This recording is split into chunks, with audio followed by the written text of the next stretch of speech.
할렐루야, 성도 여러분 모두 반갑습니다. 11월 6일 수요일 아침 말씀 묵상입니다. 오늘 하루를 여는 첫 찬송은 338장 내 주를 가까이 하게 함은 찬송을 드립니다.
아버지 하나님, 오늘도 새날을 허락하시고 말씀으로 저희들을 부르시고 만나 주시니 감사합니다.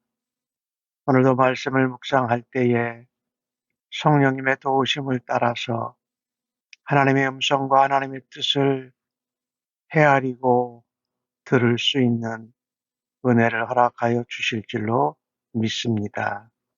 오늘 하루를 살아가면서 하나님을 가까이, 말씀을 가까이, 주님과 동행하며 성령님의 도우심을 따라서 살아드리는 하루 되기를 간절히 원하고 기도합니다. 어떤 어려움과 시련과 고난 속에서도 우리와 함께 하시고 우리를 다듬으시는 하나님의 사랑을 오늘도 깨달아 알게 하여 주시고 우리 하루의 삶에 실천하며 적용하여 열매 맺게 하여 주실 줄로 믿고 감사합니다. 예수님의 이름으로 기도합니다. 아멘.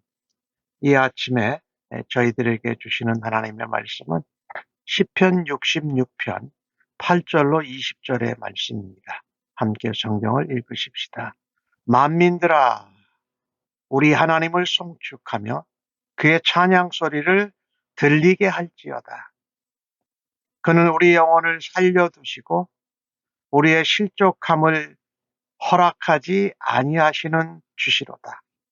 하나님이여, 주께서 우리를 시험하시되 우리를 단련하시기를 은을 단련함 같이 하셨으며 우리를 끌어 그물에 걸리게 하시며 어려운 짐을 우리 허리에 메어 두셨으며 사람들이 우리 머리를 타고 가게 하셨나이다. 우리가 불과 물을 통과하였더니 주께서 우리를 끌어내사 풍부한 곳에 들이셨나이다. 내가 번제물을 가지고 주의 집에 들어가서 나의 소원을 주께 갚으리니 이는 내 입술이 낸 것이요 내 환난 때에 내 입이 말한 것이니이다. 내가 숫양의 향기와 함께 살진 것으로 주께 번제를 드리며 수소와 염소를 드리리이다. 셀라. 하나님을 두려워하는 너희들아 다 와서 들으라. 하나님이 나의 영혼을 위하여 행하신 일을 내가 선포하리로다. 내가 나의 입으로 그에게 부르짖으며 나의 혀로 높이 찬송하였도다. 내가 나의 마음에 죄악을 품었더라면 주께서 듣지 아니하시리라. 그러나 하나님이 실로 들으셨으며 내 기도 소리에 귀를 기울이셨도다. 하나님을 찬송하리로다. 그가 내 기도를 물리치지 아니하시고 그의 인자하심을 내게서 거두지도 아니하셨도다. 아멘. 66편의 전반부에 이어서 또 찬양을 하라고 말씀합니다. 만민들아, 우리 하나님을 송축하며 그의 찬양 소리를 하나님께 들리게 할지어다. 하나님을 찬양하는 소리를 들리게 해라. 어떤 때 찬양해야 할까요? 우리가 시련이나 고난 가운데 있을 때에 우리를 지키시고 건지신 하나님, 그 주님을 찬양해야 한다는 것입니다. 오늘 시편 기자는 이것을 마치 은을 단련하는 것 같다라고 표현했어요. 10절에 보면 용광로 같은 거지요. 하나님께서는 이스라엘 백성을 연단하신 뒤에 구원하실 하나님을 찬양하라고 권하고 있습니다. 사실 이스라엘 백성들은 역사적으로 참 혹독하게 시련을 많이 당했지요. 그 내용을 12절은 뜨거운 불과 물에 던져지기도 했다라고 말합니다. 그 물을 통과했는데 하나님이 인도하시고 끌어내셔서 풍부한 곳에 들이셨다. 말하자면 약속의 땅, 가나안 땅, 언약의 땅으로 불러 들이신 것이지요. 그들이 시련을 받고 고난을 당하는데 하나님께서는요, 10절에 보니까 단련하시기를 은과 같이 하셨다. 또 여러 가지 그 다양한 것 중에 그물에 걸리기도 하고 어려운 짐을 허리에 메어두고 또 사람들이 우리 자기들의 머리를 지나가겠다. 이거는 어떻게 말하자면은요. 성도들, 약속의 자손들이 당하는 고난에 대한 상징적인 표현이거든요. 이 하나님께서 이 물을 지나고 불에 던져지기도 하고 또 다른 어떤 것들, 은 단련받는 것 같이. 그런데 그 가운데 멸망하지 않았어요. 멸망하지 않고 오직 그것을 지나서 약속의 땅에 들어갔다라는 것이지요. 이것은 전적으로 하나님의 은혜였습니다. 고난과 시련 받는 가운데에도 지켜주신 하나님, 정금같이 단련시켜 주신 하나님, 그리고 마침내 약속의 땅, 언약의 땅 가나안으로 인도하신 것은 전적인 하나님의 은혜라는 것입니다. 우리도 하나님 말씀을 믿고 구원받은 하나님의 언약 백성으로 시련과 고난을 통과할 때 하나님은 결코 우리를 내버려 두시지 않고 방관하지 않으신다라는 것입니다. 우리가 힘들어할 때 같이 아파하십니다. 우리가 힘들어하고 시련과 연단을 받을 때에 하나님도 고통스러워하십니다. 그러나 하나님은 그 시련과 고난 뒤에 반드시 풍성한 은혜를 베풀어 주십니다. 우리가 시련이나 고난받는 가운데 있습니까? 그것을 통해서 하나님이 나의 믿음을 더 연단시켜서 우리의 인격을 다듬어 주시는 하나님의 계획, 하나님의 섭리를 믿고 살아야 가야 할 것입니다. 시련 가운데에서, 고난 가운데에서 건지신 주님을 찬양해야 할 것입니다. 그래서 사실은요, 이 고난과 시련이 우리의 찬양의 제목이 될 수 있다라는 것입니다. 하나님이 시련과 고난을 통해서 우리를 복된 삶으로, 풍요로운 곳으로 인도하는 통로가 바로 시련과 고난이다. 우리가 잘 아는 것 같이 불순물을 제거하십니다. 우리를 더욱더 정결하게 단련시키신다라는 것이지요. 하나님은 우리를 사랑하셔서 우리가 감당할 만한 시험만 허락하시지. 그리고 우리가 피할 길을 예비해 주셔서 우리에게 실족하지 않도록 하신다고 말씀하지 않습니까? 그래서 하나님의 백성, 성도, 언약 백성이 겪는 시련과 고난의 끝은 재앙이 아닙니다. 하나님의 평안이요, 축복이요, 찬양하는 이유가 된다라는 것이지. 우리가 부르는 찬양 가운데 고난의 저편에, 뒤편에 계시는 주님이 주실 약속, 축복, 미리 바라보면서 감사하세요. 그런 찬양의 가사가 떠오릅니다. 세상이 감당할 수 없는 믿음과 고난 중에도 그것을 이겨내는 능력은 하나님의 보호하심과 인도, 고난 가운데 우리를 단련시키시는 하나님을 바라다 볼 수 있는 영적인 눈이 그리고 믿음이 있어야 가능할 것입니다. 아무쪼록 우리가 정금같이 단련되어서 하나님이 원하시는 아름답고 풍요로운 복을 누릴 수 있기를 간절히 바랍니다. 오늘 그렇게 어려운 시간을 하나님이 정말 풍부한 곳으로 들이셨을 때에 시련과 고난을 받을 때에 우리가 서원한 것. 오늘 시편 기자는 그렇게 말하지요. 내가 서원을 주께 갚는다. 어려울 때 했던 서원을 이제 하나님이 축복하셨을 때 잊지 않고 그것을 갚겠다라는 것입니다. 번제물을 가지고 주의 집에 들어가서 갚고 그 소원을 한 것은 누가 시켜서 한 것이 아니고 내 입술로 내가 한 것이고 환난 때에 내가 하나님 앞에 말한 거다. 이 하나님을 찬양할 때 어떤 찬양을 해야 되냐면요. 시련에서 건지시고 우리의 기도, 소원을 들어 응답하시는 하나님을 찬양해야 할 것입니다. 소원은요, 하나님과 약속하는 것이지요.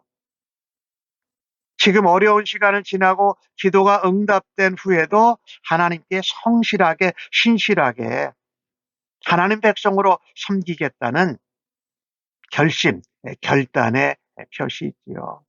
그래서 오늘 16절에 보면은 하나님을 두려워한 너희들아 다 와서 들으라고 초청합니다.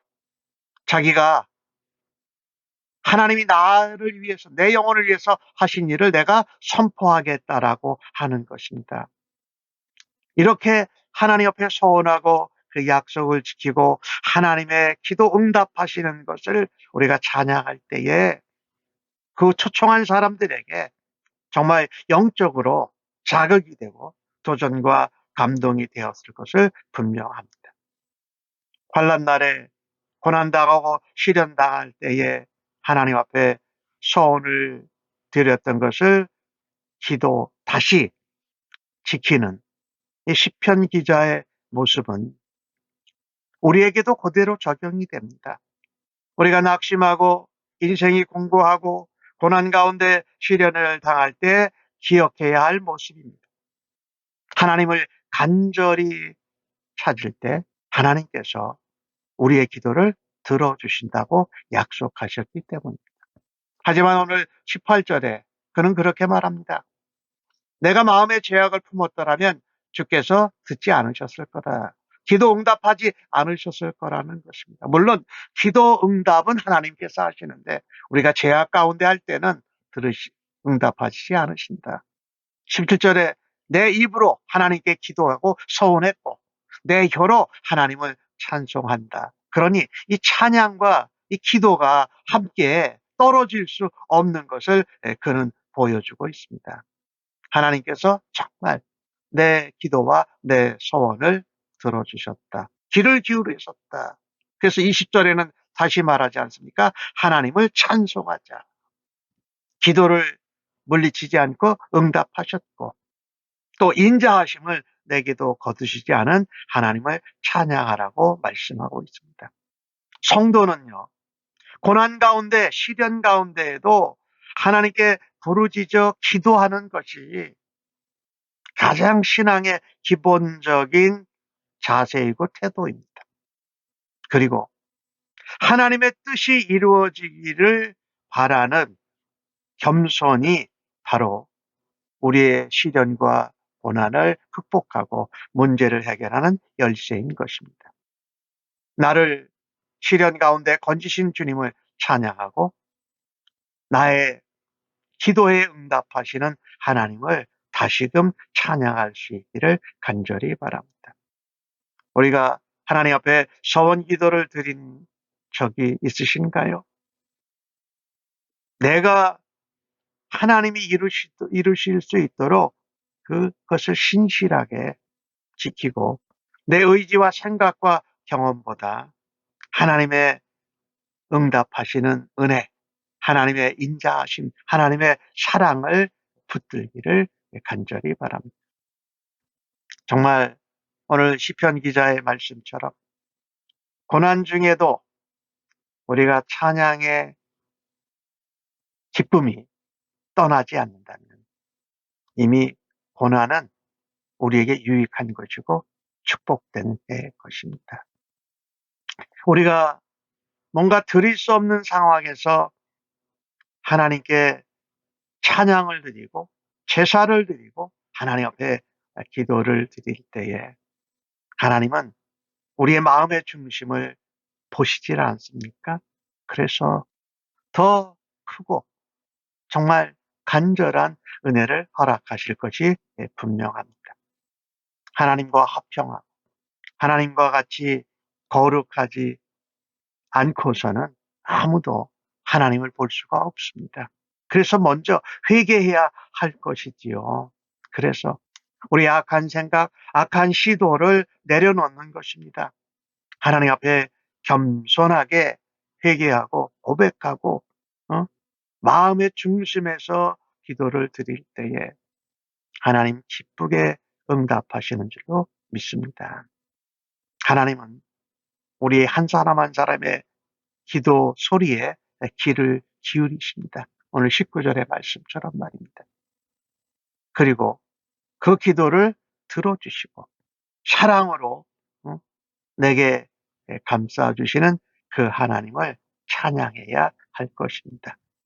그렇게 하나님 앞에 고난 가운데 기도하고 또 기도 응답을 받고 서운한 것을 또 계속 지키고 그 하나님을 찬양하는 인생은 고난 중에도 복된 인생인 줄로 믿습니다. 그래서 고난 중에 시련 중에 기도하고 또 하나님께 찬양을 올려주십시다. 그 하나님은 우리를 시험과 고난 가운데 단련시키시고 우리의 기도에 응답하시는 하나님이신 것을 오늘도 확인할 수 있기를 간절히 바랍니다. 하나님, 오늘 말씀을 통해서 고난과 시련할 때에 어떤 자세와 태도를 가져야 하는지 알게 해주시니 감사합니다. 낙심하거나 실망하거나 불평하고 원망하지 아니하고 오직 하나님을 의지하고 간절히 부르짖고 하나님을 찬양하는 인생 되게 하여 주옵소서. 모든 연단과 시련과 고난의 끝에 하나님의 풍성한 은혜가 예비되어 있음을 믿습니다. 시험, 연단, 고난을 통해서 우리 안에 더러운 불순물이 제거되고 정결한 가운데 하나님을 찬양하고 하나님께 드리는 예배가 살아나며 하나님의 뜻 안에서 살아가는 하루 되도록 주여 인도하여 주시옵소서. 예수님의 이름으로 기도합니다. 아멘.